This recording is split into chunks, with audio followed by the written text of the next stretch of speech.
آج کے بعد اپنی دعاؤں میں جہاں اور بہت کچھ مانگتے ہیں اللہ سے برکت بھی مانگیں.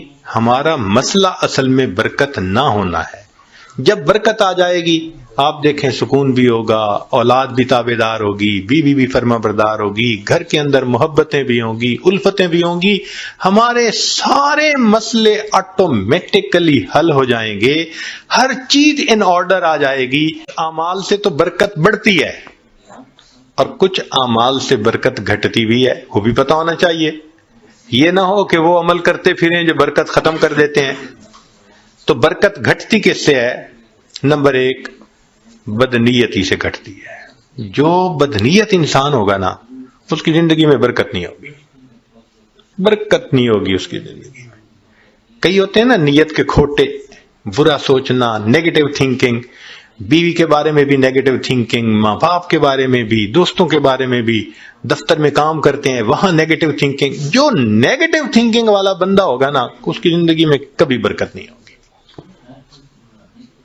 اللہ اکبر کبیرہ. ایک شعر یاد آ رہا ہے پنجابی کا، آپ حضرات کو ٹائم ہے کہ نہیں؟ یہ آج آپ حضرات کو وہ شعر سناتے ہیں، اس کا ترجمہ بھی ساتھ کر دے گا. ہمارے یہاں ایک بزرگ گزرے ہیں سلطان العارفین باہو سلطان رحمت اللہ علیہ. ان کے پنجابی کا کلام بہت معروف ہے.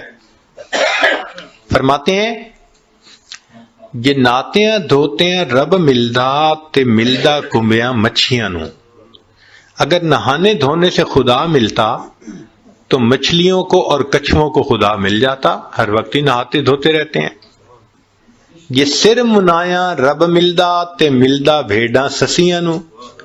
اگر سر منڈانے سے رب ملتا تو ایک بھیڑ کی قسم ہے، سر پہ بال نہیں ہوتے باقی پورے جسم پہ ہوتے ہیں، تو اس کا تو سر ویسے ہی منڈا ہوا ہوتا ہے، اس کو خدا مل جاتا. یہ ذکر کیتے ہیں رب ملدا تے ملدا کال کڑیچیاں نو. ایک پرندہ ہوتا ہے کالا سا، وہ شام کو لٹک جاتا ہے کہیں اور ساری رات آواز نکالتا رہتا ہے، تو کہتے ہیں وہ تو ساری رات ذکر کرتا ہے، اس کو خدا مل جاتا. یہ جتیاں ستیاں رب ملدا تے ملدا دانداں کھسیاں نو. پاک دامنی سے خدا ملتا تو جو خسی بیل ہوتا ہے وہ تو مادہ کی طرف آنکھ اٹھا کے بھی نہیں دیکھتا، اس کو بھی خدا مل جاتا. تو یہ باتیں کر کے فرماتے ہیں یہ ناتیاں دھوتے ہیں رب ملدا تے ملدا کنبیاں مچھیاں نو. یہ سر منایا رب ملدا تے ملدا بھیڑاں سسیاں نو. ذکر کیتے ہیں رب ملدا تے ملدا کال کڑیچیاں نو. اور جتیاں ستیاں رب ملدا تے ملدا دانداں کھسیاں نو. اور آخر پر فرماتے ہیں رب ملدا تے ملدا نیتاں اچھیاں نو. اللہ اگر ملتا ہے تو اللہ اچھی نیت والوں کو ملا کرتا. تو بھائی نیت اچھی ہوگی تو زندگی میں برکت ہوگی، اور نیت بری ہوگی تو زندگی میں بے برکتی ہوگی. کتنے لوگ ہیں شرکت کا کام کرتے ہیں اور اپنے شریک کا پیسہ ہتھیانے کی نیت کی ہوئی ہوتی ہے، داؤ لگا رہے ہوتے ہیں. کتنے کاروبار والے ہیں کسٹمر کو داؤ لگانے کی نیت کرتے ہیں. تو بھائی نیت ہی اچھی نہیں تو برکت کہاں سے آئے گی؟ تو بدنیتی سے برکت ختم ہو جاتی ہے. مولانا روم رحمت اللہ نے ایک واقعہ لکھا ہے، سن لیجئے ذرا، موقع کے مناسبت سے ہے. ایک بادشاہ تھا، اس نے گرمی کے موسم میں سفر کیا تو بہت تھکا ہوا تھا اور پیاسا تھا. اس کو اتنی پیاس تھی کہ لگتا تھا کہ میری جان چلی جائے گی. تو اس نے ایک انار کا باغ دیکھا، اتر پڑا. باغ کے مالک سے کہا کہ بھائی جاؤ کوئی انار کا جوس پلاؤ.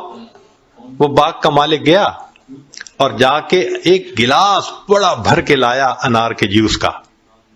اس نے پیا، اتنا ٹیسٹی، اتنا مزیدار کہ بس مزہ آ گیا. اب جب اس نے پیا تو اس نے پھر مالک کو کہا کہ بھئی ایک گلاس اور لے آؤ، مگر ساتھ ہی دل میں خیال گیا کہ یار یہ باغ تو میرے پاس ہونا چاہیے. اب وہ دوسرا گلاس جب لے کے آیا تو اس نے پیا تو جناب اتنا کھٹا کہ پیا نہ جائے. تو بادشاہ نے کہا بھائی مجھے تو لگتا ہے کہ یہ درخت بدل گیا ہے، جس وجہ سے یہ جوس کا ذائقہ بدل گیا.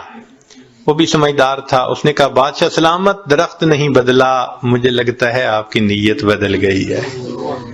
پہلے نیت اچھی تھی، اللہ نے ٹیسٹی بنا دیا تھا، اب نیت بد ہو گئی، اللہ نے اس کو کڑوا بنا دیا. تو سب سے پہلی چیز جس سے برکت آتی ہے وہ نیک نیتی، اور جس سے بے برکتی ہوتی ہے وہ بد نیتی.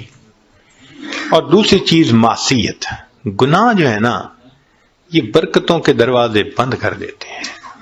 اللہ تعالیٰ برکتوں کے دروازے کھولتے ہیں اور ہم گناہ کر کے ان دروازوں کو اپنے لیے بند کروا دیتے ہیں.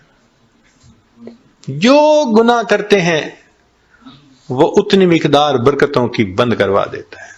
اگر ہم سوچیں تو ہم تو صبح سے شام تک برکتوں کے دروازے بند کروانے میں لگے ہوئے ہوتے ہیں، تو برکتیں کہاں سے آئیں؟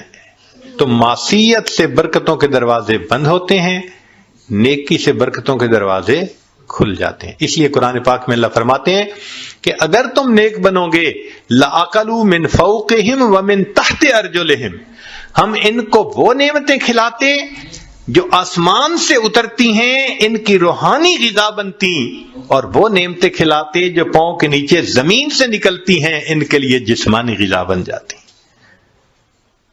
تو معلوم ہوا کہ گناہ سے پھر برکتوں کے دروازے بند ہوتے ہیں.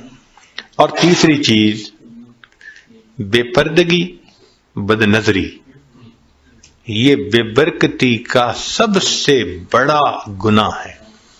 یعنی گناہ تو بہت سارے ہیں، مگر بد نظری کو اور بے برکتی کو، بے پردگی کو، لہذا جو بے پردہ عورت ہوگی اس کی زندگی میں برکت نہیں ہوگی نہیں. رزق کی یا وہ بے برکت تو الگ، اس کا خامن ہی اس سے مطمئن نہیں ہوگا. آپ دیکھ لیں جتنی بے پردہ عورتیں ہوتی ہیں ان کے خامن ادھر ادھر بھاگ رہے ہوتے ہیں. کیوں؟ ان کو خود تسلی نہیں ہوتی، برکت اللہ ان سے نکال دیتے ہیں. اور باپردہ عورتیں ہوتی ہیں الحمدللہ ایسا اللہ ان کی زندگی میں برکت ڈالتا ہے، ان کے خاوندوں کو سکون آ جاتا ہے، وہ نہیں ادھر ادھر جاتے، نہیں ادھر ادھر دیکھتے. تو بد نظری کرنے والے بندے کو سیٹسفیکشن نہیں ہوتی، بے پردے کرنے والے عورت سے اس کے میاں کو سیٹسفیکشن نہیں ہوتی. اس لیے پردہ اور نظر کی حفاظت برکت حاصل کرنے کے لیے یہ ضروری ہے. اگر ہم ان کو حاصل کر لیں تو اللہ رب العزت ہمیں برکت عطا فرمائیں گے. چنانچہ نبی علیہ السلام نے برکت کی دعا سکھائی، اللہم بارک لنا فیہا. نبی علیہ السلام دعا مانگا کرتے تھے، اللہ میرے لیے ان میں برکت رکھ دیجئے. دعا ہے اللہ تعالیٰ زندگی میں بھی برکت عطا فرمائے، موت میں بھی برکت عطا فرمائے. فرمایا کہ جو آدمی 10 مرتبہ صبح شام پڑھ لے اللہم بارک لنا فی الموت، بارک لنا فی الموت، اللہ تعالیٰ اس کو کلمے پہ موت عطا فرما دیتے ہیں. تو بھائی آج کے بعد اپنی دعاؤں میں جہاں اور بہت کچھ مانگتے ہیں اللہ سے برکت بھی مانگیں. ہمارا مسئلہ اصل میں برکت نہ ہونا ہے.